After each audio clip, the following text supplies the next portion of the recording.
This series began as a sort of a way to respond to the present moment, as well as acknowledge liberal studies positioning as a global studies program. We also missed the kind of sort of open exploratory discussions we used to have in person in the hallways in our offices, but now have to sort of coordinate a little bit in series such as these. We want for this to be an inclusive discussion that capitalizes on the knowledge and the insights of our participants. So I'll be encouraging you to offer comments, questions in the chat, and I'll be monitoring the chat throughout the discussion so that you get to participate and you are included in our sort of exploration of the issues of racial capitalism that will be our focus today. At around 1 p.m. we will open the discussion. You should please feel free to use the chat again during the discussion. I'll be monitoring it, and around 1 I will kind of try to collate and put together those questions and pose them to our discussants and moderator. I'd like to thank, and I'll thank again at the end of the session, our co-sponsors. One, for the series, we have the Office of Global Inclusion, Diversity, and Strategic Innovation. Thank you so much for co-sponsoring this series. And also for this particular session, the Center for Global Asia is also a co-sponsor. Thank you. So now I'll introduce our moderator and two co-discussants in this discussion. So first, I'm really excited to introduce our colleague here in Liberal Studies and the moderator of this discussion, Dina Siddiqui. Dina is an anthropologist who teaches in global liberal studies here at NYU.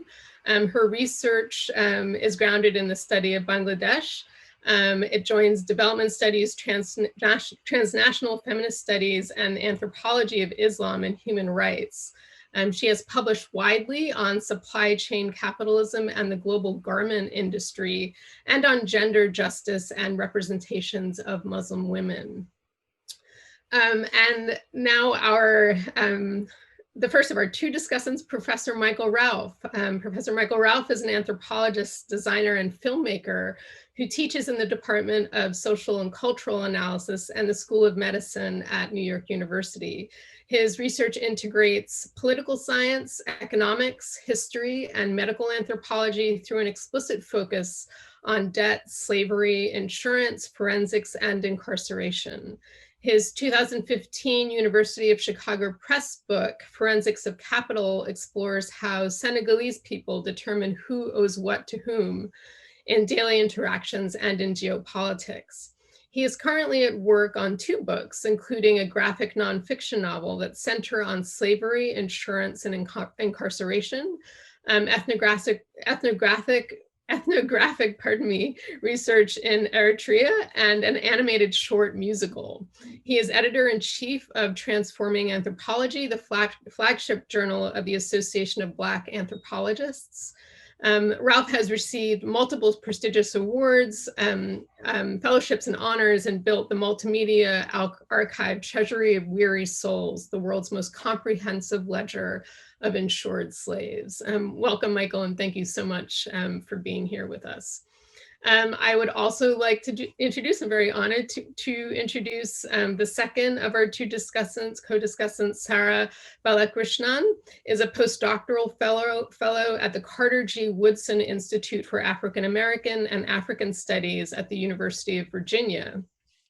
Her research focuses on colonialism, space, and the public sphere in Gold Coast, present-day southern Ghana, as well as credit relationships, debtor prisons, and gendered captivity in West Africa.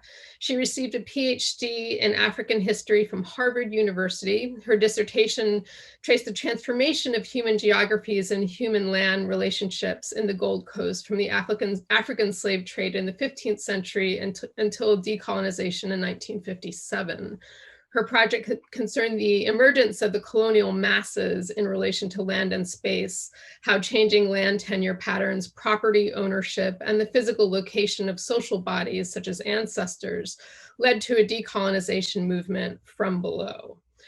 From 2018 to 19, she was a visiting research fellow at the University of Cambridge. Her research has been supported by several well-known fellowships and awards, and her latest articles have appeared in many journals. In her spare time, Balakrishnan also does creative writing. Welcome to all three of you. We're, again, so happy to have you here. I once again invite everyone to participate via the chat, which I'll be monitoring. And at 1 p.m., we will open up this discussion. Dina, I hand it over to you. Thank you so much, Suzanne. And welcome again, Michael and Sarah. We are really excited about today's conversation. As with the previous two events in this series that Suzanne just spoke about, what we hope to do today is to globalize the conversation around Black Lives Matter, this time by asking what colonialism and capitalism have to do with white supremacy. That means not just going beyond the borders of the United States, but also exploring the ways that, the many ways that imperial and colonial histories of dispossession and extraction are connected to the production of contemporary racial hierarchies, both in the US and elsewhere, and how these hierarchies are connected among different nation states or different places. So we will be exploring, historicizing the global links between what we could call race and class. And I couldn't have asked for two more perfect interlocutors for this. So just to put things a little bit in perspective, scholars have argued for quite some time now that the production of social difference, including racial difference, racialized difference, is necessary to maintaining or restoring social order under various forms of capitalism, but especially in times of economic and political instability. Now, we inhabit an extreme and I think rather cruel moment of uncertainty and inequality, which is perhaps why the idea of racial capitalism has seen a revival of sorts. And that's why I thought I would frame this conversation around the term itself.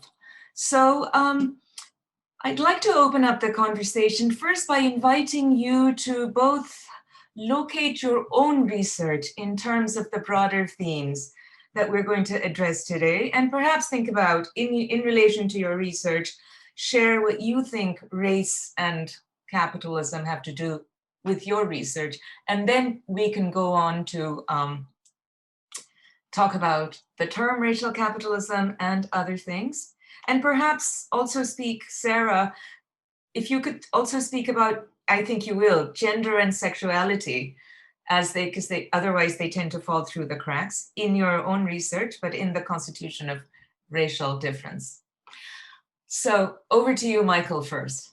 Sure, and thank you, Dina, Suzanne, for that very generous introduction. Thank you to all the organizers of this event and to my co-panelist, Sarah Balakrishnan. I will say a little bit about my work, as you asked, and then about how I think about racial capitalism, and I'm sure we'll have plenty of time to discuss that. And I also, I guess, will say in the course of discussing my work, what I think race and capitalism might also stand in for, or how my work engages with those sorts of questions, even when I may not explicitly use one or both of those terms. So I'm going to share my screen because I also wanted to share some images relevant to the research. One second. So I think just to speak about where my research began, I wrote a book in 2015, Fringes of Capital, that was sort of driven by an ethnographic observation that Senegal was often framed as a leader of economic and political reform in Africa, one of Africa's few democracies. When the US first seriously considered closing Guantanamo Bay, some of the first inmates were transferred to Senegal. As the US has helped or sort of developed a geopolitical project premised on fighting quote unquote terrorism in Africa, it sort of actively trained Senegalese soldiers. And in fact, while Senegal has an active military, it uses its military exclusively for peacekeeping and these kinds of humanitarian interventions. And so I was struck by the way that on the one hand, Senegal was celebrated on the world stage for quote unquote spreading democracy, how it was understood to have a good business environment, even though it had 50% unemployment and massive debt. And so I sort of, looked at these various examples and came to the conclusion that essentially a country's diplomatic profile is based on the consensus of privileged nations. In many cases, not necessarily some objective measure of what's happening in the country or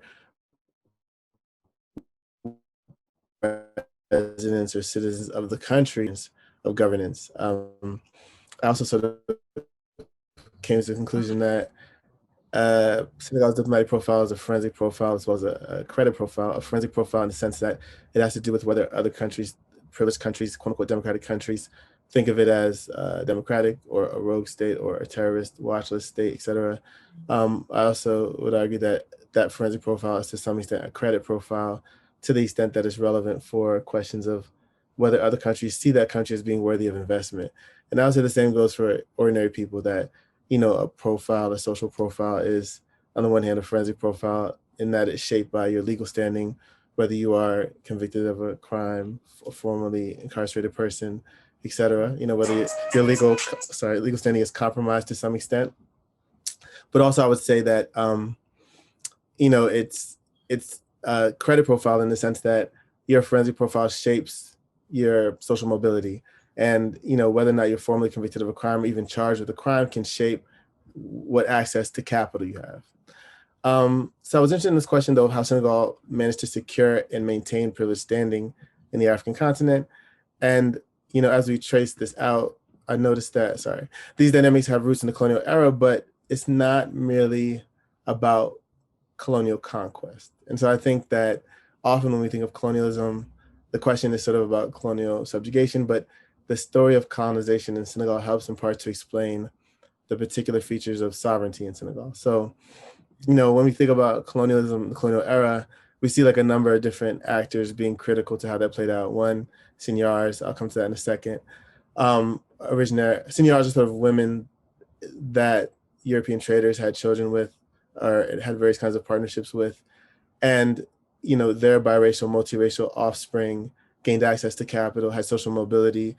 Often these women would have their siblings, their cousins, various men they knew in their communities work as interpreters or traders as well. And so they sort of emerged over generations, multiracial, biracial, Senegalese people with access to capital, networks, et cetera. You also have Wolof sovereigns, sort of leaders of local polities, Islamic marabouts who led different kinds of protests and intellectual movements, as well as Sarah peoples in the hinterlands with their various ritual traditions. And so I'd say that access to land and resources in Senegal and in the Senegal region has always entailed commercial and diplomatic negotiations with these various kinds of social actors. And so on the question of capital, I would say that how capital is adjudicated is in part shaped by these various kinds of commercial and diplomatic ties. And that's the theme I'll come back to. So here's an example of seigneurs, and as these sort of drawings testify to, they were often depicted as extraordinarily beautiful and glamorous and et cetera. So, I think when I teach about this at times, it's sort of surprising for students to discover that seigneurs were depicted as these lovely, elegant women. Often European traders would contrast them with European women and say like, oh, we can see why Senegalese men express no desire for European women, just look at seigneurs, et cetera. And one question, I guess I want to pose now, we can discuss in more depth a bit later, is sort of how has what we think of race changed over time? And what is it we mean when we use the term race? Is race, how far back does what we think of as a racial attitude or racial categorization go? And how might we historicize it? So, the pivotal role of seigneurs as economic actors helps explain why colonialism looked differently in Senegal than other parts of Africa, where in fact colonization did proceed through sort of violent military subjugation. We could say like Algeria, Democratic Republic of the Congo, et cetera. And then I guess a couple questions I want to throw out that I think are central to race and capital. How do people determine if a diplomatic agreement is binding? How do people determine if an exchange is binding? And who is authorized to make such an agreement or such an exchange? And I think that posing the question that way reveals that a number of different social actors are central to how capital is exchanged or adjudicated, or how debts are, managed, than who we might often think of as people having political and economic influence in broader terms. So I want to mention this one last example from the book, and then I'll talk about more recent research. But one of the examples I start with in talking about sovereignty in Senegal is a Wolof king named Bamoim, who had asked Portuguese King John II for assistance defeating a rival. As you can see in the bottom left of this map, we see Senegal and we see Portugal. So, they're not all that far apart in geography, but we can see politically, economically, how we might think of, Europe and Africa in the abstract could seem very far apart. So Bamoim had written to John II. John II replied that he would be happy to support his campaign, but in his purview, he could only support Catholic princes and rulers. So Bamoim would have to convert from Islam to Catholicism to receive his support. And he did, and he got his support. And not only that, he was given the sort of, as you can see here, John II's royal sort of crest, so to speak. Bamoim was given that. And so I think that I think it's interesting to think about sovereignty in Senegal as involving this kind of diplomatic collaboration with a Portuguese ruler going back as far as 1444. And that has implications, I would argue, for the conversation we might have about race and capital and sovereignty. So my more recent work is actually based on a different kind of ethnographic insight from the work in Senegal. And toward the end of my fieldwork, I started was really intrigued by how young people were using sports to leave the country, and in particular basketball. And there were a lot of narratives locally about how, I guess, proliferated not just by coaches and recruiters, but also players, about how Senegalese people allegedly had the quote unquote perfect body type for basketball. And that meant, I guess, that they were, tall and slim and muscular, but also among Senegalese people, there was something else they would often talk about. Athletes would talk about rhythmic sensibilities or agility based on their sense of a kind of racial affinity with African Americans, who obviously were excelling in many ways in basketball. And there was a man who had helped to start a local basketball camp or academy, Gallo Fall, who was also at the same time working in the NBA as a recruiter for the Dallas Mavericks. And that academy has gone on to produce a lot more Senegalese athletes for NCAA, and there are more Senegalese players in the NBA now.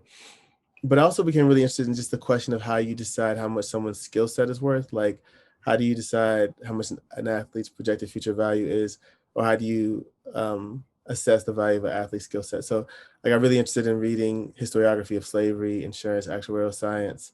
And what I discovered was that often historians would make a categorical distinction between insuring slaves and insuring free people. And they would point out that insuring free people is based on a kind of actuarial calculus, while insuring enslaved people was a kind of property insurance. And in the strictest sense, that's true. And when we think of slavery and insurance, we often think about enslaved people insured as cargo. But when you look at how slavery changed in the last few decades of legalized slavery, you see something different that reveals a kind of porous boundary between insuring enslaved people and insuring free people. So I wound up building this database, Treasury Weary Souls, this ledger of insured enslaved people. And I actually worked with this tech firm in Boston, Resilient Coders, that trains young people who are formerly incarcerated for jobs in the tech sector. But when you look at enslaved people who are insured, you see it breaks down into several different categories. You have servants and cooks, you have artisans, steamboat workers, et cetera. And broadly in three categories, you could say that enslaved people who are insured were either working in hazardous and dangerous industries like coal mines, railroads, steamboats. They were artisans like butchers, bakers, cobblers, et cetera. Or they were bureaucrats like drivers and clerks and household managers. So that suggests that, and the reason why this industry and insured enslaved people even took off in the first place is because after 1808, people could no longer bring enslaved people into the country legally because the slave trade to the US ended in 1808 formally. So the slave trade ended formally, but slavery was still legal until 1865. So people who wanted more enslaved workers but could no longer bring them into the country legally were forced to either kidnap them, breed them, or rent them from people who had enslaved people in abundance. And as they would rent enslaved people for work, they would often insure them because they wanted to be able to recover the value of their asset if it died while in someone else's possession. So over time, you notice that in insurance policies, the enslaved people who are most highly valued are people who've worked in these various capacities. So the insurance policies are based on the monetary value of the skill set of these enslaved people, which reveals that even though they're legally classified as property, they have value that accrues over time based on skills they learn. And so, I would say that enslaved workers are arguably the only kind of property whose value can increase over time based on the expertise they acquire. And in fact, when you look at, let's say, a 35-year-old blacksmith, that person is worth more in insurance policy than one taken out 10 years before when he was 25 years old. And other forms of enslavement, like a plantation slave, their value arguably depreciates once they get to be a certain age, but the value of an artisan would usually appreciate because they were more skilled at making things that were more elaborate, more exquisite over time.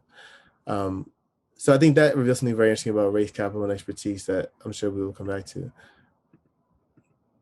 In the database, you can look either based on the industry. So if you scroll over the industry, it will reveal like this person's occupation, blacksmith, the owner, HM Wheat, the enslaved person's name, Harry, where he worked, Alabama. And then you can also look by the insurance company, in this case, AIG, Aetna, Baltimore Life Insurance Company, New York Life Insurance. And in some cases, these companies had policies dating to the antebellum era. In other instances, they acquired over time companies that had these policies going back to the antebellum era. And I think it's important and worth noting that the reparations movement is largely responsible for our access to this data in the sense that African-American elected officials had legislation passed initially in places like California and Illinois. We said that if you're a financial institution, you have to disclose your historic relationship to the slave trade.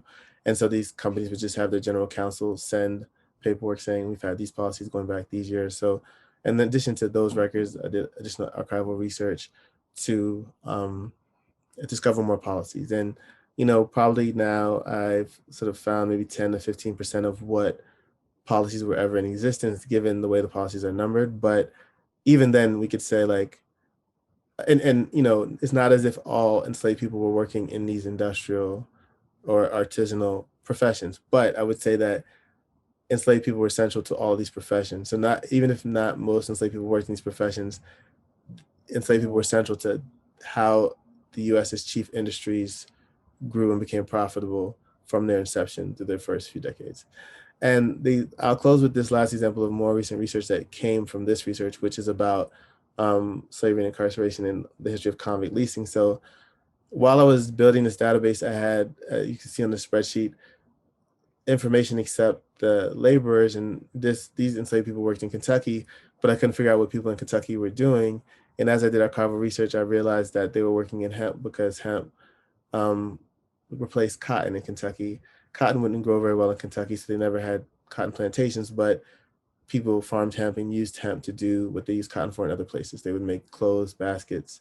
They even made sails they sold to the US Navy. But hemp was incredibly difficult to work with, so they used enslaved labor to do it. And over time, there became this narrative that that hemp was such a bizarre crop that only really Negroes could perfect the art of extracting fiber from it. So this kind of history of enslaved people working on it became a narrative about why only enslaved people could work on it. But as I was doing that research, I found this memo from the warden of the penitentiary in Kentucky, written to the governor of Kentucky, saying that he didn't want to produce hemp in the prison anymore, even though it had been the biggest source of revenue for 3 decades. And so I knew hemp was farmed more broadly in like small farm homesteads, but I had no idea that hemp was farmed in a prison. And as I went deep into the history, I learned that this man, Joel Scott, had introduced hemp into the prison in 1825 and had leased the prison out. So often when we think about convict leasing, we think about 13th Amendment, and perhaps more famously, Ava DuVernay's film 13th, which argues that the 13th Amendment, rather than ending slavery, abolishing slavery, made it possible for people to be enslaved if they were first incarcerated. But in my research, this started happening in 1825, which is 4 decades before the 13th Amendment. So it suggests, and at that time the prison was all white.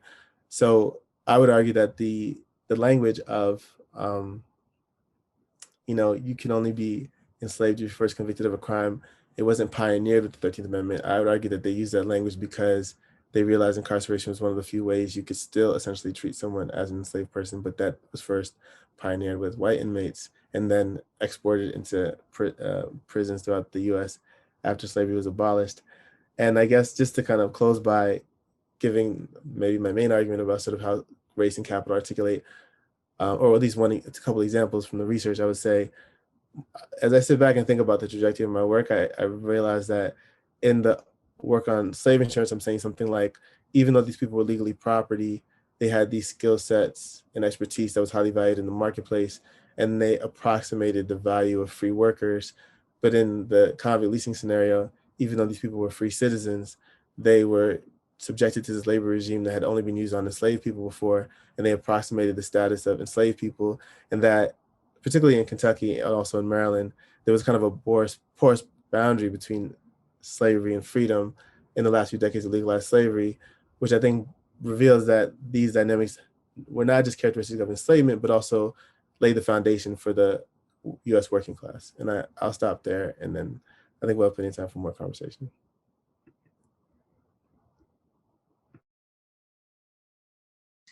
You've given us a lot to think about, and one of the main things that we do need to come back to clearly is what we mean by race and how to historicize it.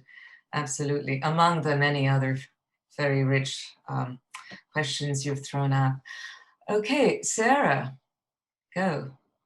All right, thank you very much. I first of all want to just thank Dina, Michael, and Suzanne for their warm greetings and for inviting me here to speak with you today. So I'll just speak very briefly about my research and how I came to study what we might call racial capitalism, and what, as Dina flags, that has to do with gender and sexuality and the production of difference. So I think I just want to say that, when I first entered the research period of my PhD, I did not intend on studying capitalism.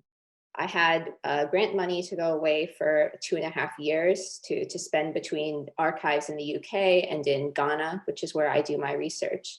And I really wanted to study the growth of the colonial state from below. I really wanted to look at, well, what did it mean if you were a townsperson or a peasant in Ghana in the late 19th century? What did the growth of the colonial state look like spatially? What did it look like with the creation of roads and the changing uses of water bodies and that kind of thing? And so in Accra, there are these folders in the archive, these large boxes that are what are called Native Affairs folders. And these are folders where they just throw lots and lots of miscellaneous documents that don't fit into any State Department folder, but that are about the lives of Indigenous people. And so I thought, okay, well, every day I will take a different town folder, a different village folder, and I'll distribute it urban, rural, east, west, and just try to see what colonialism looked like from below. And one of the things that really surprised me was that there were these prisons across the colony that were not run by the colonial state. They were run by the local ruler or sometimes by the local merchant. And everybody was talking about these prisons. People would write to colonial officers, to magistrates, to judges about these prisons. And what was interesting to me was that it seemed to be that most of the inmates were women. And I thought, well, that's quite interesting. I mean, there's a lot of female inmates in the same way that we think about the American prison or the Western prison as being gendered male. It seems that prisons in rural 19th century Gold Coast tended to be gendered female, with women being probably 4-to-1 in ratio to male convicts. And I didn't really understand what these prisons did. There were colonial state official prisons that could hold large numbers of inmates for criminal violations, but I didn't know what these prisons did. And so after looking through some of the scholarship there, thinking, okay, maybe I'll write an article about female prisoners, I realized that scholars of colonial Ghana didn't even know these prisons existed. That because I was looking from below and looking at these towns and villages and their conflicts, I knew that there was a widespread prison system in the 19th century Gold Coast. But at the exact same time as scholarship on the region said, prisons are not indigenous to Africa. They were imported by the colonial state. They are a colonial and Western technology of domination and economic control. And this was totally foreign to African systems of justice. So this is how I began this project. I said, okay, I want to trace the growth of prisons in West Africa in this late 19th century period. And this is the time period that colonial states are beginning to come in, colonizers, the scramble for Africa is underway and people are creating new forms of borders. And this was also the time where prisons spread quite widely across West Africa. I've only studied the Gold Coast, but I know that they also exist in Togo and in southern Nigeria. So we are talking about the entire southern part of West Africa that was most affected by the slave trade. And what I realized from this study was that there was a period in the mid to late 19th century where, after the abolition of the slave trade, African people became very involved in the agricultural and commercial agricultural production. So people started investing in the palm oil business. This was getting oil from palm trees and then importing it to Europe, where people could use it for the Industrial Revolution. It was oil that greased the machines, that helped build cars, and so on. And an early generation of African mercantile capitalists emerged at this time. These were African people who were invested in the oil industry, who had oil plantations, who were taking the oil, selling it to Europe. And what they needed was liquidity. They were selling the oil, they were distributing back to palm traders, they were part of this growing European capitalism within West Africa. But many of their petty traders were not paying their loans back. Sometimes they would pay it in cowrie shells at a time that Europe was decreasingly accepting cowrie shells as a form of currency. Sometimes they paid in grain, which also these merchants wouldn't accept. And so what they began to do was to hold the merchants' women hostage until they repaid their loans in money. And this was the birth of what we would call an indigenous prison. It was a facility specifically meant to hold inmates for a very short period of time, almost always the wives or the young daughters of the male traders who had engaged in these interactions. And they were held up until the point that the man repaid his loan. And so in this way, I saw the prison as a mode of moving money around the territory. What kept debtors repaying their loans to creditors? Well, it was the kidnapping of their daughters and their wives being held in these temporary facilities until these loans are repaid. So this was how it began. And I thought, okay, well, this is interesting because, there's a Western genealogy of the prison that I think many of us in the room will be familiar with, which is about a labor genealogy of the prison and how that evolved from slavery.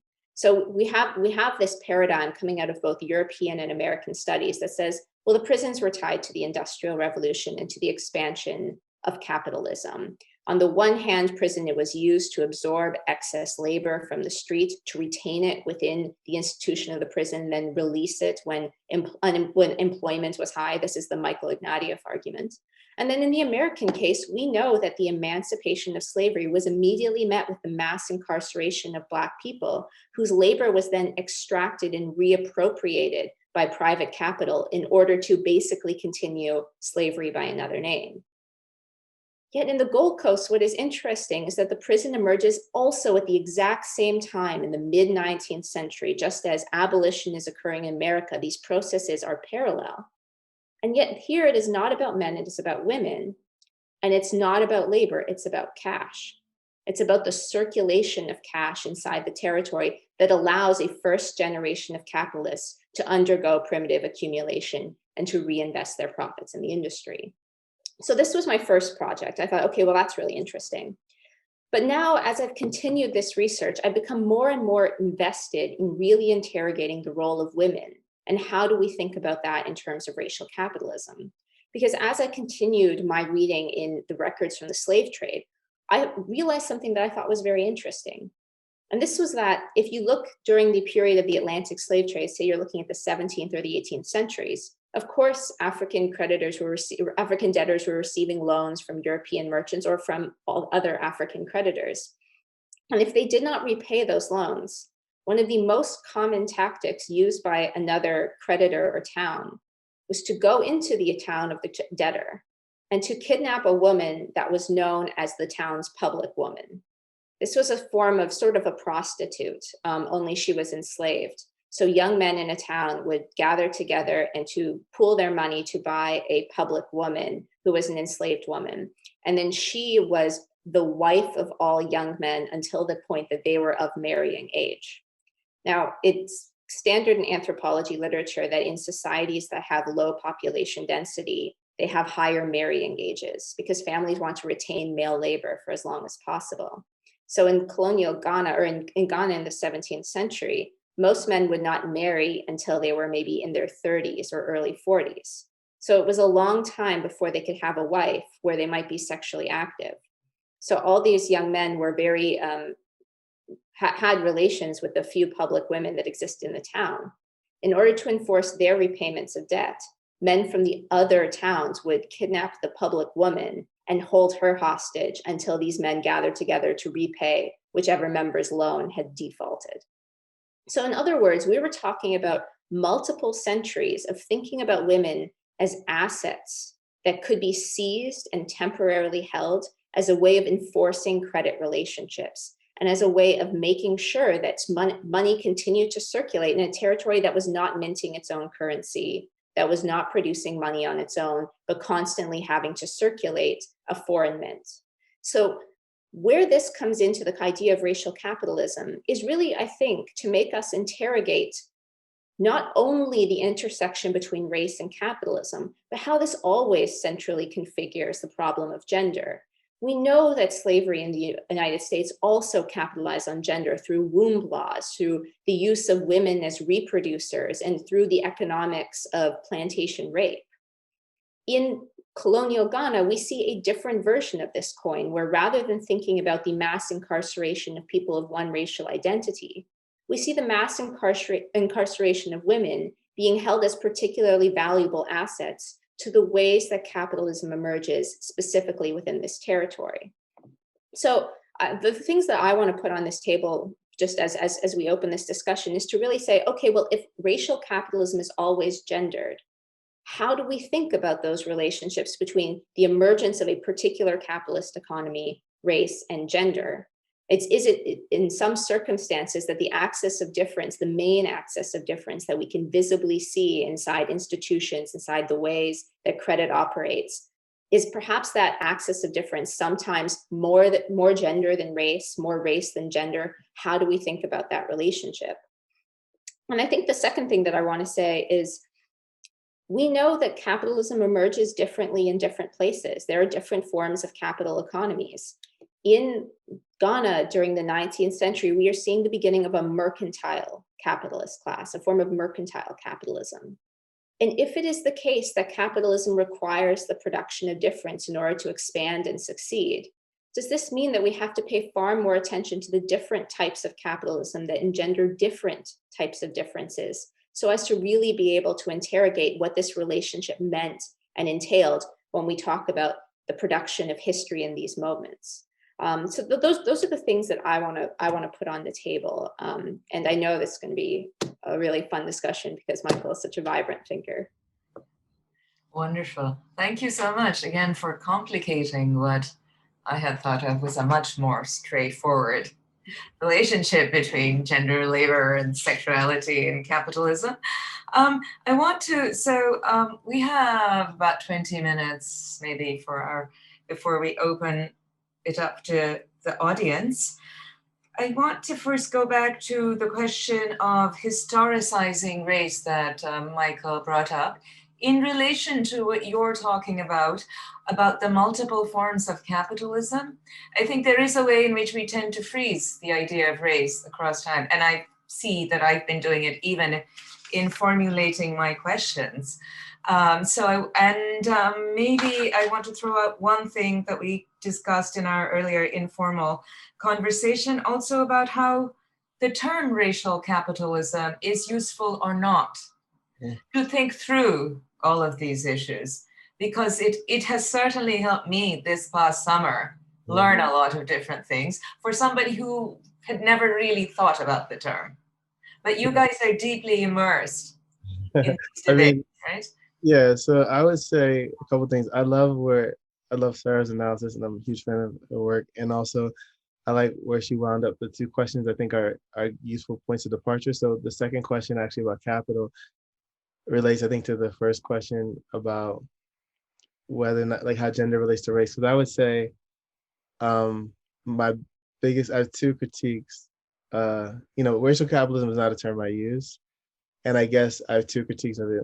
One, I find that neither term is usually defined, neither race nor capitalism, when people use racial capitalism. But then I also think that racial capitalism as a term, more broadly as a concept, is not adequately intersectional, as far as I'm concerned.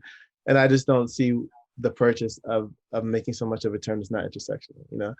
And I would say to take what Sarah's point and go even further, I would say I don't think you can even make sense of capital without thinking of all the different kinds of social difference that are potentially implicated in the way that capital is adjudicated and transferred. Whether we're talking about gender, sexuality, national origin, ability, generation, age, location. I think at various moments, different aspects of these things become salient, but they're all at play often in many scenarios, which is for me why I like the term forensics of capital. The way I think of forensics is often like, let's say you're applying for a passport, all the information they want from you when you apply for a passport, gender, age, racial identification, national origin, all these, sometimes education, at times to get visas, income level, all these different variables about who you are or the way you're sort of profiled are often at play and whether you get access to capital or not. But let's just talk about race for a second. If race, the term, stands in for something like constitutional difference, right? Fundamental difference between groups. If we go back to antiquity, it could be based on diet, dress, language, like the original idea of a kind of barbarian is someone who can't even speak the civilized language properly, that kind of idea. At times it's based on religion, it would seem, right? Like membership, political belonging is whether you adhere to this religion or not. And people can be kidnapped and converted or forced through conquest to convert to different religions. Often when people mean race, they mean physiognomy or something like that, particularly in sort of contemporary social theory. They're saying something like race and capitalism, intertying it to the 19th century, 18th century, 17th century. But the question becomes, at what point did physiognomy, like physical phenotypical difference, become essential to capital adjudication? Because even, that's why I like beginning with the 15th century or not beginning, but like using the 15th century as a point of departure, because in the 15th century, we have like the Reconquista, we have sort of the demise of rule by Moors from Southwest Asia and Africa in Europe after hundreds of years, maybe over 700 years of rule. And we have sort of many European polities and nations constituting themselves as this kind of pan-European project as white, in many ways for the first time, And because before there was nothing that linked someone from Greece to Russia, someone from Germany to the US, but if white people sort of are born arguably from a 15th century moment as part of this kind of collaborative project of conquest, when exactly was Blackness born? When exactly was it the notion that all people of African descent somehow share some form of political belonging, share some designation, or also that somehow because of being darker, there's some kind of fundamental constitutional difference between those people and other people. And just quickly, just gonna wrap up because I want to have more time for conversation with capital or capitalism, right? For a long time, it's as if business historians located capitalism in the 19th century, 18th century. Historians of the Atlantic world and many anthropologists argue for a kind of 500-year window, the kind of birth of the plantation system as the first modern, quote unquote, system or global system. If we're interested in the history of credit and lending, we can go back to city-states of the late or the medieval period. If we're interested in identifications needed to transact with people of different polities, again, medieval period.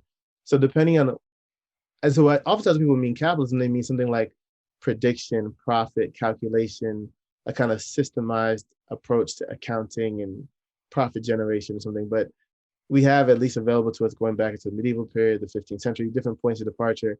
And when we think capitalism began or how we define capitalism and then how we define race, what seem to define how we use the term racial capitalism. And I guess the last thing to say is most people in using it take their point of departure from Cedric Robinson, which is ironic and interesting because he was himself critical of so much Marxist theory, but Cedric Robinson's work has become its own kind of orthodoxy.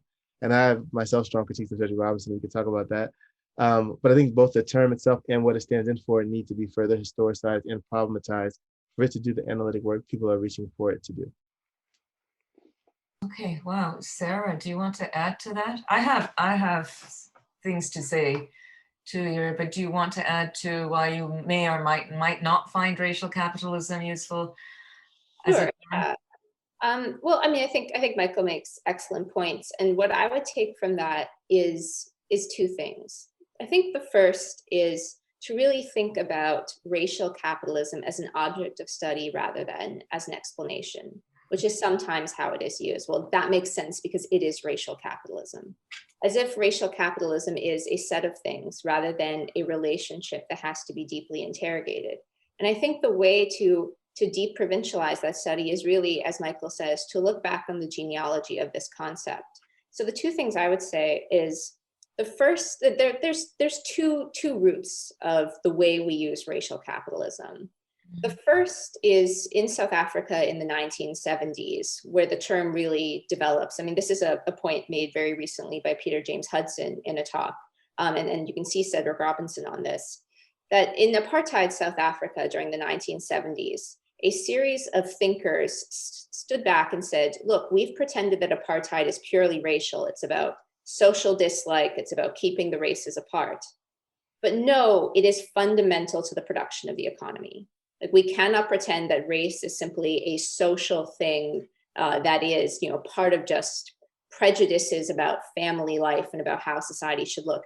It's actually integral to the production of this extractive economy, the creation of a Black working class who was underpaid, underserviced, made to live in poor townships on the outskirts of settlements like Johannesburg on the Witwatersrand, so that a bourgeois white class could live comfortably. And so this was a concept that was advocated by people like Harold Walp and Herman Hiliome in the 1970s as a way of trying to reframe apartheid as an economic problem as well as a racial problem.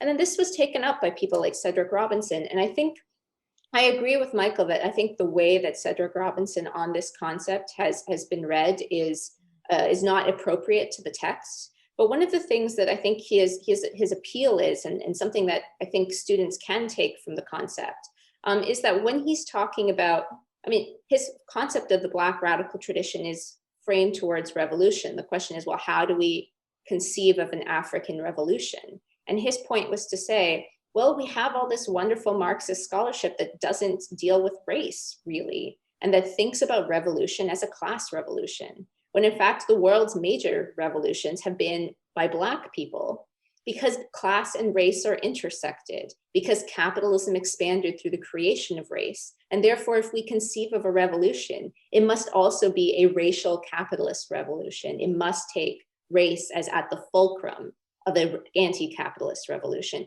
And so his way of thinking about the intersection of those two things was not actually in the historic past, but as a revolutionary future. And yet we sort of historicize and say, okay, well, the genesis of capitalism happened coterminously with the creation of race, and ergo, let's look at that process. And I think that's fine to think of that as an object of study, but I echo Michael's appeal that if we just think about race and capitalism as the two poles, the two sole poles, then we're missing out on the great variety of the production of difference that occurred at this time, productions of differences in religion, productions and differences in ethnicity, and certainly gender, and the way that gender sits very, very much at this intersection, but doesn't really get talked about in the same way when invoking the concept of racial capitalism. Thank you. That really clarifies a lot. We have just a few minutes before opening up. I'm going to move the conversation a little bit to contemporary times, to something you mentioned about religion, the different kinds of differences that were being produced. So we know that racial and gendered hierarchies are often encoded through the law, but we know that there are modes of sorting, you could say, categorizing, organizing, and managing populations so that some populations seem more expendable than others under capitalist systems, right? Expendability. I'm interested in what you would both think about how different populations are differently expendable. This is sort of related to what Michael was saying about how you can't, I guess we can't think of capitalism as this unitary thing that then tags on with race, right? And I'm actually thinking of Islam and Islamophobia and racial capitalism, and how we think about Islamophobia in relation to a theory of racial capitalism.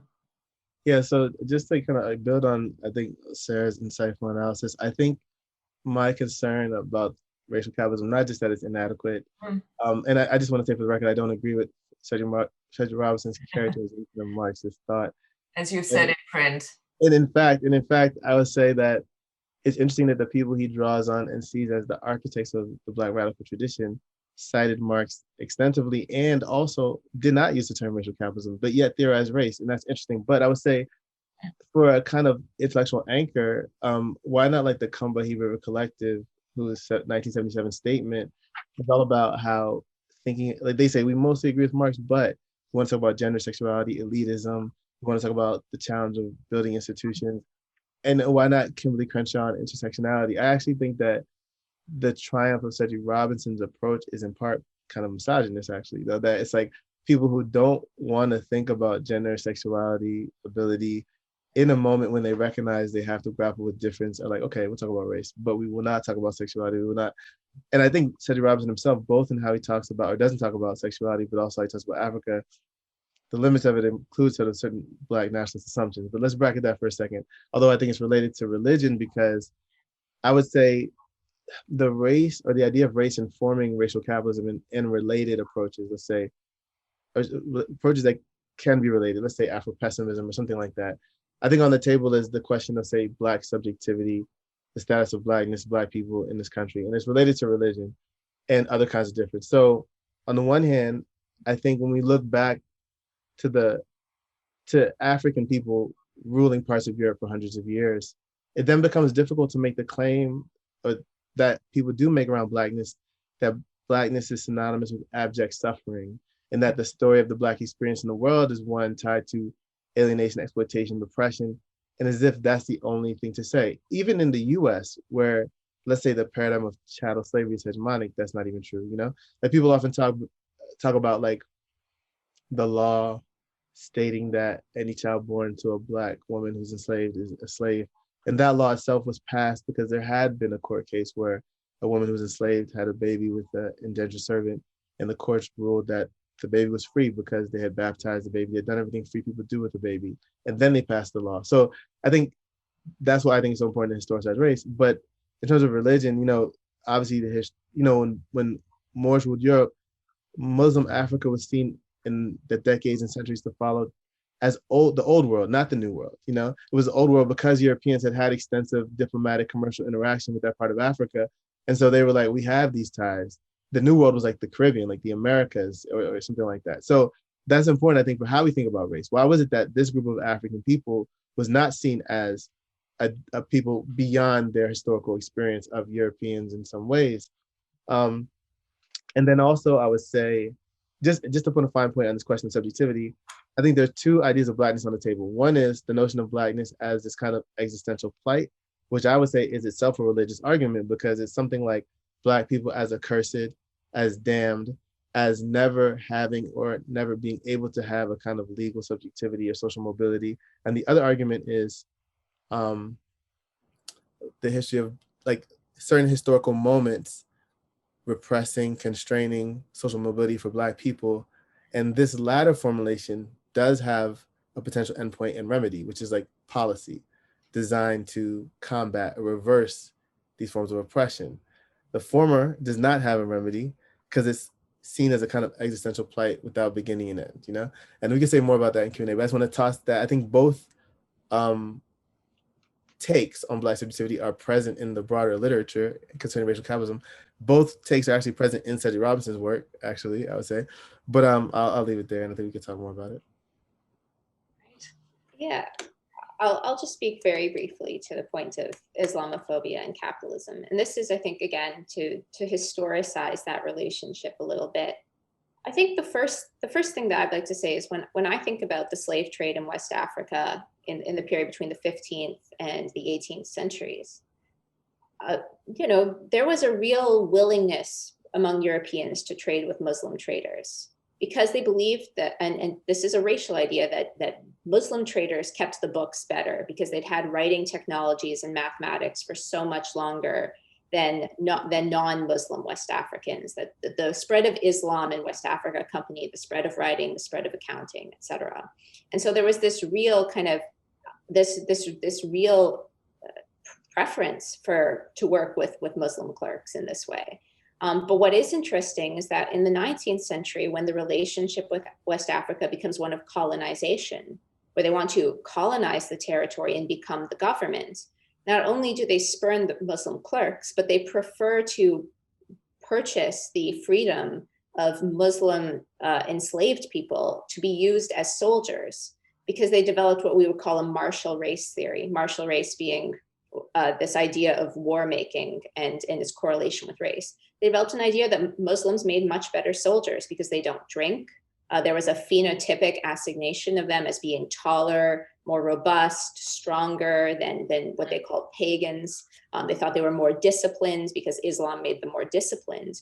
And so then there was this mass movement to move towards northern Nigeria and to purchase as many enslaved Muslims as possible in order to use them in colonial armies in order to complete the conquest of West Africa.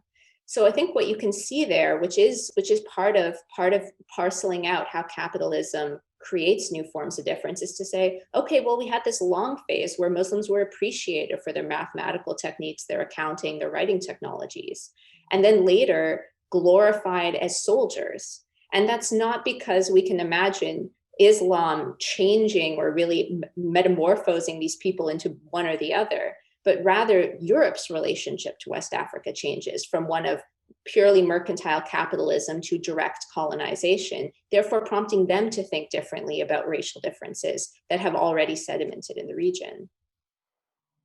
Fantastic. Yes, great. Thank you. It is 1:00. Suzanne?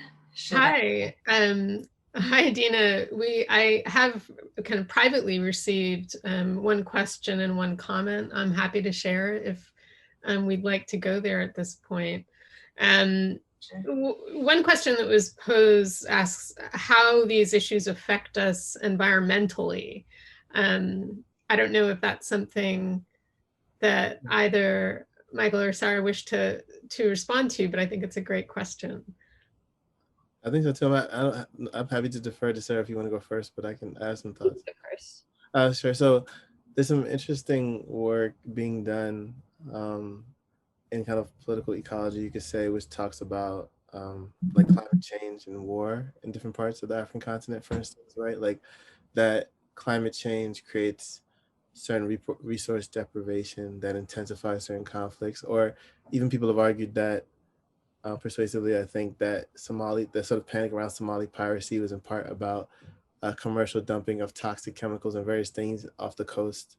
And sort of people responding to that by threatening vessels and various kinds of things, or almost wanting to tax vessels in response to their blatant disregard for the health and the sovereignty of that region.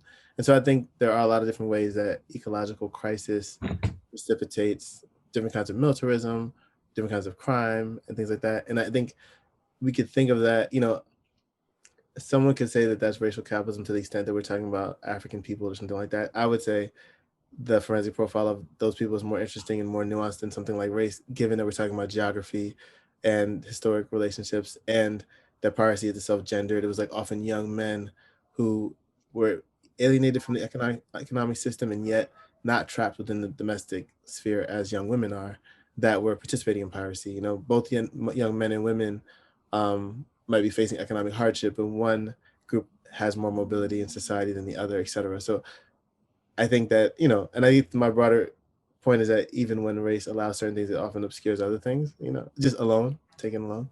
But I think, yeah, it's a great question because I think it's certainly relevant to this conversation. Sarah? Sorry, I think my video froze. Yeah, I'll talk about that very briefly too, but from a colonial perspective, looking at this idea of red rubber in Belgian Congo and cocoa production in Ghana.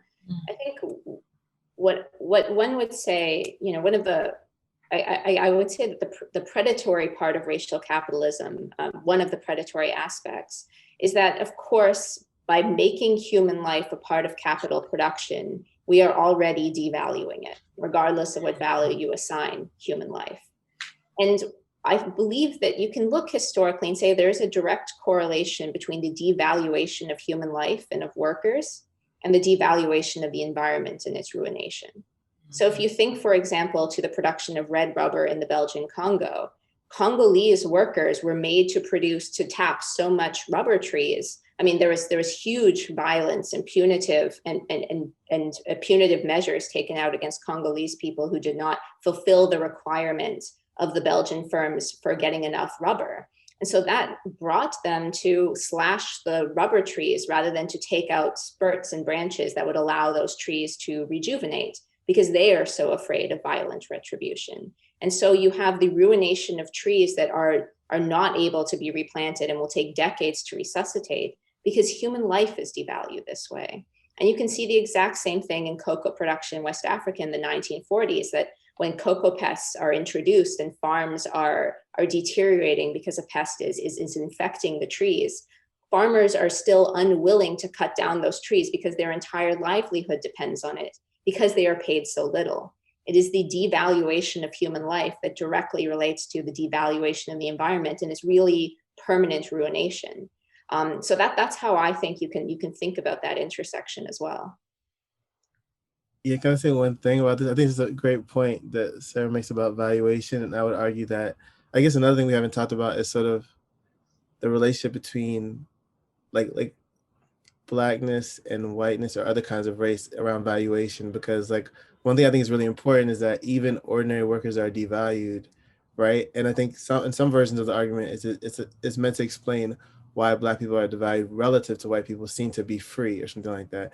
And one concrete example I was thinking about as Sarah was talking is in 2003 when Rick Perry, the former governor of Texas and former US presidential candidate, when he was governor of Texas, he had proposed taking out life insurance policies on public school teachers as a way to generate revenue for the state.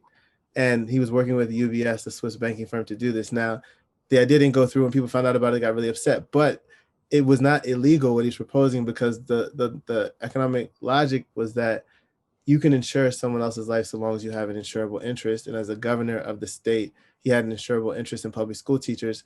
But that legal rationale, it was the basis, for instance, for like slave insurance policies, that you could insure the life of a slave because you have an insurable interest in them as someone who works for you.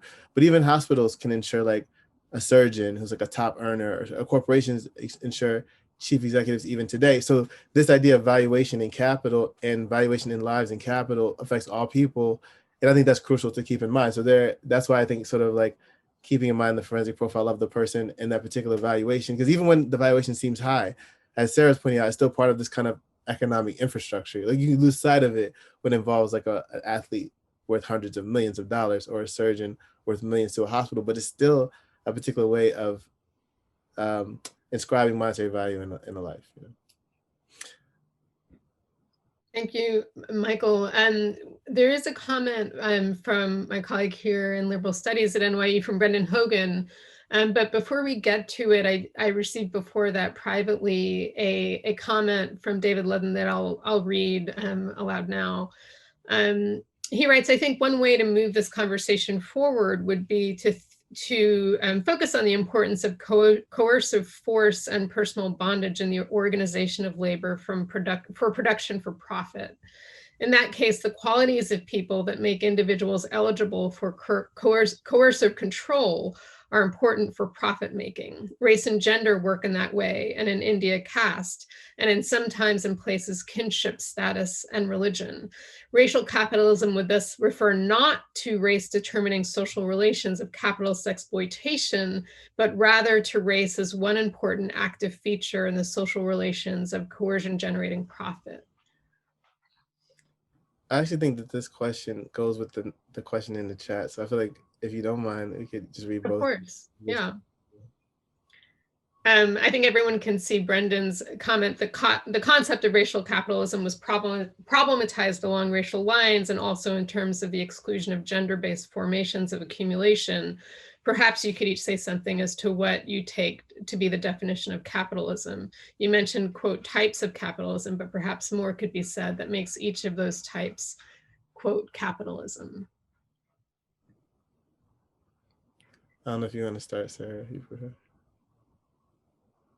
Yeah, sure, I can. I mean, I know you're going to answer these questions more robustly, Michael, so I will be brief. But I think, I mean, I think those insights are excellent. And one of the, I guess my initial reaction is to say that, yes, when labor must be organized for capital production, it does produce different types of differences. So I think that this is exactly the point, that in America, where people are enslaved en masse in Africa and imported to the Americas, this becomes the major axiom. And if we look at India, we can talk about caste. And if we look within Africa, I guess we would call it ethnicities, but it can also be thought in terms of racialized lines.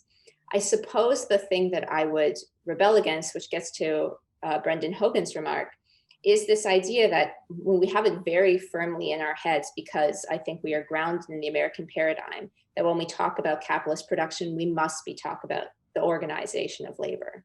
We must be talking about mass workers, workers that are imported, that are coerced and forced, et cetera. And of course, that happens in most of the world.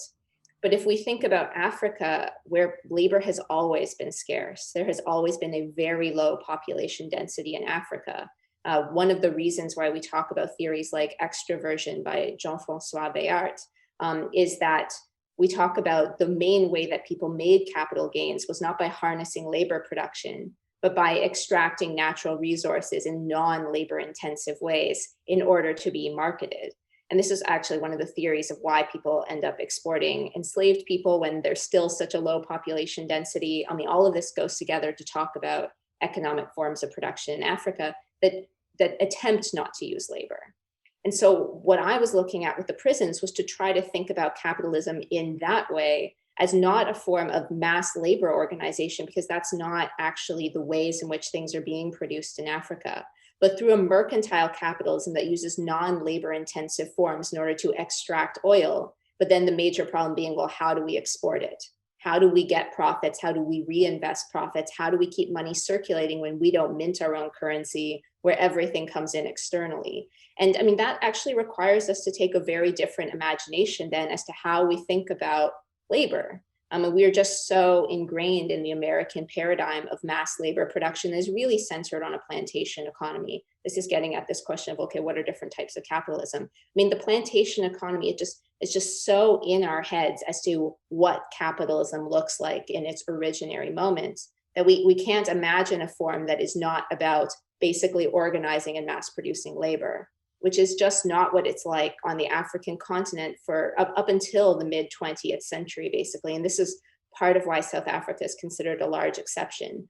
And so I think this is the way we have to interrogate that relationship, is to say, okay, well, if our concept of racial capitalism is so ingrained in either a settler colonial setting or an extractive economy, how do we reimagine it for a setting that is either non-settler colonial or non-extractive economy? But yeah, Michael, I'm sure you can add much more to this. Just to build on that, I think so. Partly, when people talk about capitalism, there's certain things they might say, like it's coercive, for sure. That social difference shapes access to capital, definitely. That it's alienating in the sense that a worker is given a fraction of the profit generated by the owners of capital.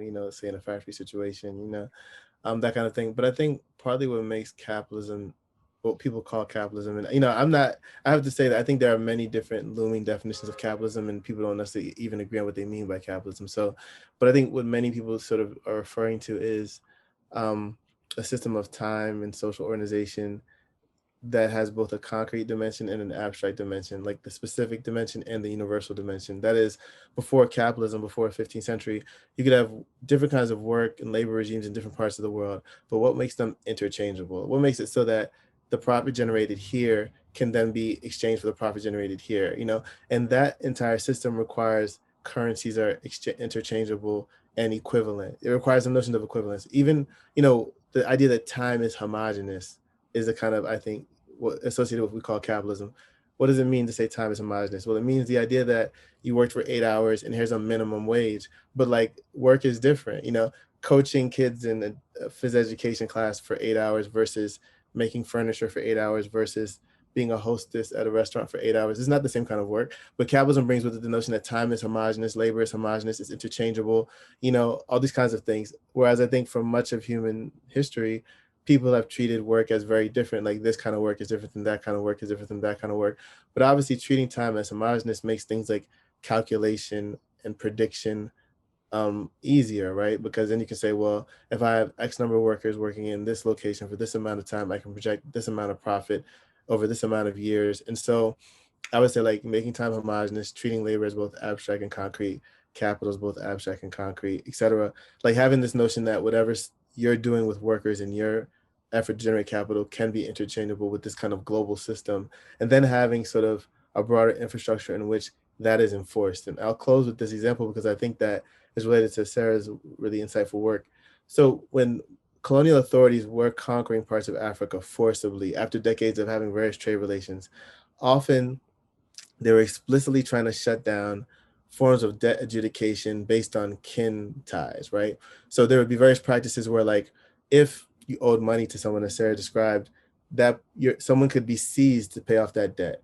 And colonial authorities outlawed that, but they did not outlaw practices where you could voluntarily alienate your labor to someone else to work off a debt. Why? Well, I would argue, and many have argued, that one conflicts with the growth of capital and capitalist enterprise, one does not. If, you know, how could you know for sure that your workers will show up to your factory if some of them have been seized by other agencies like some kind of African royalty or family members to work off debts? That creates a problem for your prediction and calculation as regards capital growth. But if they're unemployed or not even of working age as far as you're concerned, they can go work off a debt somewhere else. So somehow capitalism also brings with it this idea of voluntarily alienating your labor or something like that, or a regime in which central authorities control how debt should be adjudicated. You know, like I think a lot about like narcotics trafficking or something like that. What makes a drug dealer threatening to state agencies? It's not dealing drugs that kill people, because pharmaceutical companies do that, candy companies do that. It's having a whole different notion of sovereignty. It's having the idea that people can be killed when drug dealers are at war with each other. People can be killed with impunity. Creates a problem for sort of the state. They don't want like these kinds of rampant violence and different forms of execution that are not sanctioned and authorized by the state. So I would argue that capitalism brings with it, you know, this kind of infrastructure, but also this notion that these various relationships are at some level governed by state agencies or by financial institutions in relation to state agencies, which is why, you know, banks and federal regulators, federal agencies have this intimate relationship, and why cryptocurrency can be a challenge for certain state agencies, or why cryptocurrency in the US still is not sanctioned by the government, right? Because it creates a whole different framework of sovereignty that is much more difficult to control.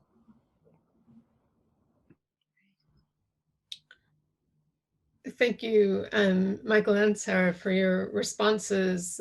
There's another question in the chat that everyone can see. It comes to us from Minu Thrur, one of our colleagues here in liberal studies. When women in the American South were active in the plantation economy through slave ownership and buying and selling, does that phenomenon alter constructs of gender in relation to capitalism beyond the functions of intersectionality?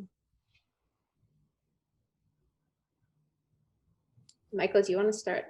Sure, thanks. I mean, I wouldn't say beyond intersectionality, no, because but I do think the question raises an interesting point, which is that often on the question of race, African Americans are thought to merely be, like sort of the objects of exploitation or something. Like I know someone working on the history of Black entrepreneurs, and people have told, and she talks about Black people, sort of Black capitalists or something like that, and people will say you can't work on Black capitalists. You only talk about Black people victimized by capitalism, because that's really what's usually happening. So I think there's something interesting there. But I did want to give an example of how to think of this, like some of these thorny problems intersectionally, because I think that, and it ties back into something Sarah said. So I was thinking, as Sarah was talking in her initial presentation, about slave mortgages, and the way slave mortgages worked was that planters moving from the upper South to the lower South, who wanted access to land but owned enslaved people but not land, would sometimes use their enslaved people as collateral to the bank. So they say, like, I have these enslaved people you can seize if I don't pay my debts, they would get land. But would look to the bank like a planter who owns 3 slaves would actually be a situation where a man had purchased a woman years earlier, had a child with her, raped her, had 3 children with her. And so he's going to the bank saying, I own these 4 slaves. I'm using them as collateral, but they're also living as like a family. It's like a woman and 3 biracial offspring or something like that.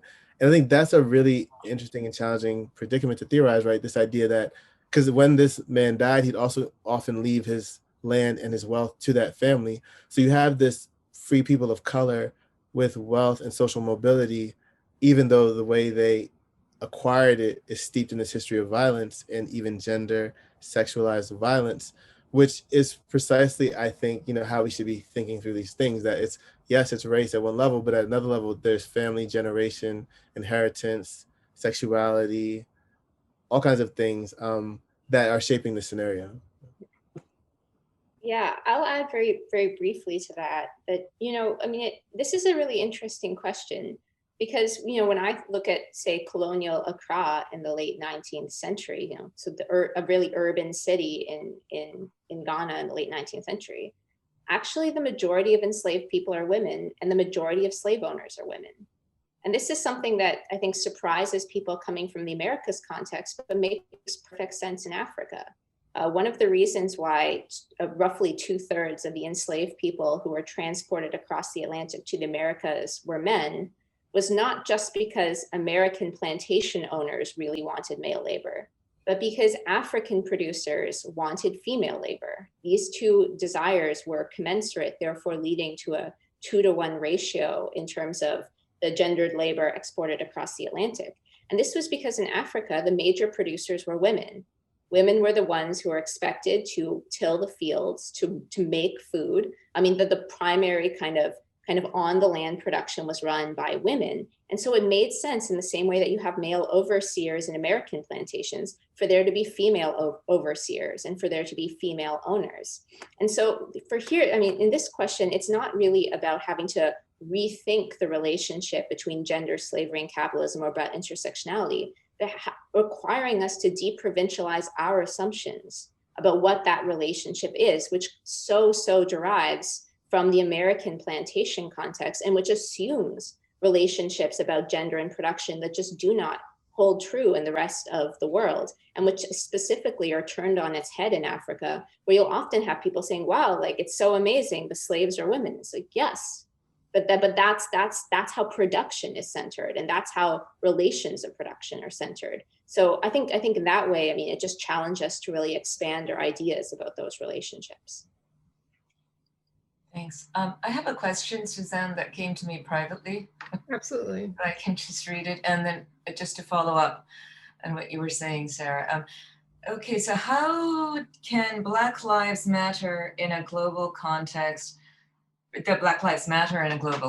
our thing, proceed beyond the transatlantic frame? Most of the world, for most of history, is neither settler, colonial, nor extractive economy. It is agricultural and nomadic, and focusing on labor coercion is hardly grounded in an American perspective, okay? So if the US and Africa can't really stand for a global perspective, and I'm wondering if this is now, there's that question there, and I'm wondering if we can move to perhaps thinking about the race and cost question too here, as you think about this, about other ways of forming difference. Mm-hmm. But first, there is this question, and I wanted to throw in my cost question, particularly since Isabella Wilkerson's book has been doing the rounds so much.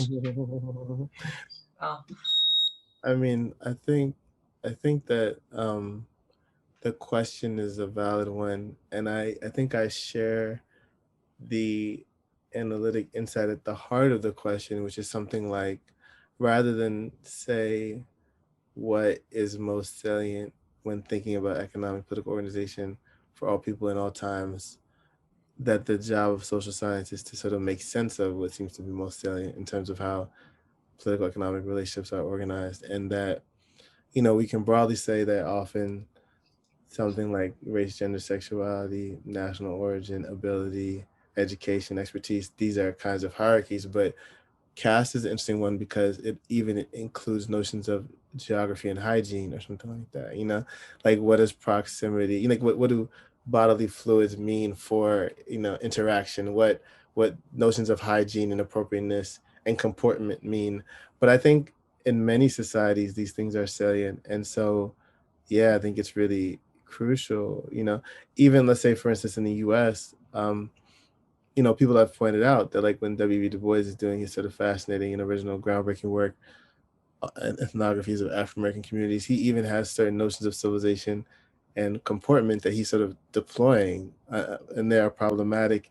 And he probably wasn't even fully aware of his own sort of prejudices against people he's studying and describing. So, yeah, I think that's I take that. I think I'm not sure exactly what is animating the question, but certainly I don't think either Sarah or I feels like we have some kind of formula that should be used to explain difference in all times and all places. I think precisely what we're saying is like, when we do sort of ethnographic and historical work, we're noticing these discrepancies between what people are saying, what we're finding, and even what scholars have said and what we're discerning. And I think that that's important, because, I think like, at least in my own research and in my own experience, one of the things that's always revealed to me is that people who are really determined to generate capital can be extraordinarily innovative, right? And not in the way they would claim they're innovative, like in the marketplace, but more like in discerning ways to extract value. I'll put it like that, So it was like it took traders themselves to discover that even enslaved people who are classified as property have skill sets that are valuable in the marketplace. Even as judges and lawyers and ordinary people are calling slaves property, they're like, yeah, okay, you say so, but I have a blacksmith that can do this and that. You know what I mean? So I think that's interesting, right? Or like, where does the idea come from that like this player who plays on a playground in a high school in a certain neighborhood could potentially be worth millions and millions of dollars one day, like, and then so, it reveals also that accounting is this extraordinarily imaginative feat, which is also like part of these sort of scandals, like Enron or various things. Like, how are you even tabulating what the future growth of this company will be? How are you even deciding that, But all that to say, I think we have our work cut out for us in trying to kind of stay ahead of the efforts to extract value and exploit people, et cetera, and to narrate certain notions of growth or to narrate the demise of certain groups, But I think that this is incredibly important work, I guess one last thing. Often when racial capitalism in particular comes up, people will sometimes say, well, look, if it is animating this particular political project, so be it, even with all its flaws in literature. And one of the flaws includes the fact that people use it differently. So in contradictory ways. So some people will say racial capitalism for the times when capitalism refers to race, racial capitalism because capitalism always refers to race, which are two different kinds of claims. For some people, it's like only in sometimes does capitalism involve race. For other people, it always involves race, et cetera. But I would say actually though, not only the architects of the tradition, Du Bois, C.L.R. James, people pointed to, but also Claudia Jones, Walter Rodney, various people, they were not just at the front lines of political movements, they also were producing the most illuminating scholarship of their day. So I don't understand why the scholarly question and political question are juxtaposed as if like, well, yeah, leave the term to do this political work because you're just talking about how it works analytically. I'm saying, but why choose? Like, we're basing our, like a lot of people we look up to, Ida B. Wells, Du Bois, they were transforming how we thought about scholarship. They were like taking on the leading experts of their day, and they were at the vanguard of the political movements of their day. And I prefer that. I prefer like that our scholarship is so sophisticated, it is both animating the most important and urgent academic conversations and the most urgent political questions, and illuminating solutions to the most pressing social problems. Absolutely. Not agree with you more. Thank you, Sarah. Yeah, so this is a very challenging question. And I hope I don't take everyone too down the rabbit hole here, but I was thinking about this idea, okay, well, for the mass majority of human history, things were not either extractive or settler colonial, et cetera, agricultural economies and nomadic. And I think this gets at one of the big kind of sociological ideas that have come out since the 70s, is this idea that okay, well, difference was probably always tied to trade. And this idea, I mean, it comes from, you can look at Claude Meillassoux in the 1970s, where he talks about how one of the, the original germ of a robust political society is they begin to trade with others. And when you look sociologically, one of the major things that they trade from the beginning is people. And that's people in various forms, often women through marriage, the idea that in order to expand and to reproduce your society, marriage has to happen between societies rather than inside your same small community. And whether women were consented to those relationships or not are beyond the scope. But it leads to this idea that, well, difference is founded through the trade of people that has happened since the dawn of history. And so then the question is, okay, well, if difference has always then been associated with the movement of people have always been traded in various forms of coercive and non-coercive ways, where does capitalism come in, and how does those ideas of difference change or get reharnessed or reproduced during capitalism? And this is a question that's hard for me to answer, but I think it really does probably come back to something Michael has been saying throughout this call, which is this idea of profit maximizing through the idea of labor and projecting labor as time.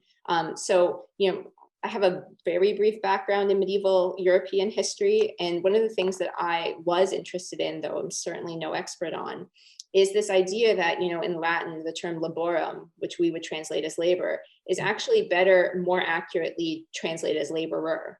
So if you wanted more labor, you would just hire more laborers. This idea of labor being this abstract function of time, this latent energy that could be extracted from the body and placed in any unit of time, was actually very, very, very strange. And the reason why usury was charged was because, in theory, all time belonged to God. So in order to profit off time was to go against the Catholic Church. And so one of the ways in which European merchants got around this in the 13th century was to say, oh, no, like all the profits of this shipping venture that investors invested in belongs to them. I just extracted a small amount for my time, because even though all time belongs to God, I placed energy into it. I placed my labor into it. And so I should be remunerated for that time that I worked. And this was a way of getting around usury at the dawn of the 13th century, when capitalist ventures to Byzantium, et cetera, are going on. So I think there is what you can say a long and very deep historic relationship between the production of difference and the trade of human beings through normal trade and societal expansion that meets these technologies of profit maximizing as of the 13th century, that really start to think critically about how can we take that form of production, that relationship, and make it to our great capital profit. How can we extract the most from that intersection? So that's my brief take on that question, but I think it's a really challenging one. I want to add one thing, as you were talking about labor and laborer. One of getting back to the caste question just for a minute, one of the things Ambedkar says about the caste system is that it's not a division of labor, it's a division of laborers. And in fact, it ties in a little bit with what you were saying. We seem to be at the end of time, though. Are we, Suzanne? Just about, Dina. I wonder if you, Michael, and Sarah would like to make closing remarks, and then I'll have a few shout outs, including to you, to Michael, to Sarah, to thank others for supporting this series. I just want to thank Sarah and Michael for a fantastic conversation, for helping me to think through how to de-provincialize some of my assumptions about how I think about racial capitalism, in quotes. So thank you very much. And thank you, Suzanne. And thank you, everybody who helped to organize it behind the scenes. But hopefully you will do more of that thanking. Yes, I will. That's my, you might want to have last words, Michael and Sarah. Yes, please. I mean, I guess I really appreciate this conversation. I really enjoyed it and gotten a lot from engaging with Sarah, who I said I'm a huge fan of her work. And then also the questions have been great. And I guess the one thing I do think I should say about racial capitalism is that people should, can do with it what they will. And I said, my piece about, I like concept to have explanatory force, and like also I think we don't have to choose between being precise and thoughtful and also being politically engaged. The last thing I'll say though is I do think that it also has ramifications for the scholars doing the work. Like I'm aware of this one workshop that a young Black historian gave where one of his white colleagues who works on slavery came and said, oh yeah, racial capitalism makes sense. But that same colleague does not use the term racial capitalism, even though he's a white historian of slavery. And it's as if he thought it was appropriate for the Black scholar to use it, but not him. And I think who's doing work on racial capitalism, and there's kind of an assumption that it's Black people or people of color. Like I've been introduced to someone who works on racial capitalism, even though I don't use the term. I've written an article, co-authored with my Senegal about the concept, but I don't deploy it in my work. But the person wasn't even aware of the article. They just thought I must work on racial capitalism because I work on capitalism and as a Black person. And then meanwhile, there's this parallel discourse in history, the new history of capitalism, or new history of US capitalism, which is about taking capitalism and slavery seriously together, but it's not necessarily called racial capitalism. And I always think to myself, like, well, if there was a job hiring for racial capitalism versus new history of capitalism, the new history of capitalism job would attract people like Sven Beckert, Seth Rockman, luminaries in the history of capitalism. The racial capitalism job would attract probably more junior scholars and people of color. And I guarantee the new history of capitalism job would pay more. And I just want to say, like, I wonder what it means for Black scholars to be slotted into a domain in the academy that, they're arguably doing as much important work, but not necessarily being compensated or valued in the same way. And that's pretty ironic and very problematic. Wow, thank you. Yeah, and I just want to finish with Michael's remarks because I thought those were very important. So yeah, thank you, Michael. This was a wonderful conversation, and thank you for everybody who organized this. Thank you both. I've just learned so much from listening to you talk and listening to you be in conversation. And we're just really happy to have had you join us and contribute so meaningfully to this series. Let me just do a couple of shout outs, a few thank yous before we say goodbye.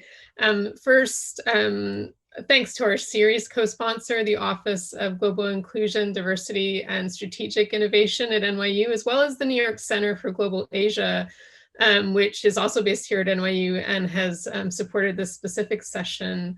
I want to thank our colleagues on the Liberal Studies Return Committee Global Subcommittee. It's like very academic to have so many committees and subcommittees, but these colleagues were so important to the inception of this series, and they include Ida Shabashan, Ifeona Fulani, Kaya Nyambi Shivers, Manaz Yousafzadeh, Minu Tharoor, Janine Chandler, and our own Dina Siddiqui, who moderated this discussion. Thank you so much, Dina, for doing this work and so beautifully. I'd also like to thank the Liberal Studies administrative staff, especially Dee Jandai Simmons, who just makes things roll and happen. And really special thanks to her, to Danica Lamb, to Irene Patron and Lara Williamson, as well, of course, as our Dean, Julie Mostov, who has supported this series since its inception. I've put in the chat 2 links to our previous discussions in this series, one on migration and one on erasure. And as has been noted in the chat as well, we have 2 discussions that we're involved with coming up, one on December 3rd featuring Keisha Blaine, who will be talking on the struggle for Black lives, global visions, and historical legacies. That is also co-sponsored by several kind of organizations or departments talk. And then in February, after our winter break on February 19th, we have a discussion on cultural appropriation that focuses on K-pop. We, as a subcommittee, are organizing a few, we hope, other discussions in this series for the spring, and we'll certainly keep you posted about that. But yeah, please keep your ears peeled for future discussions in the series. Thank you so much, everyone who participated in the discussion, in the chat, and just being here. It means a lot, I know, to all of us. We're so thankful. And with that, I think we'll wish you an adieu and wish you a great weekend to all.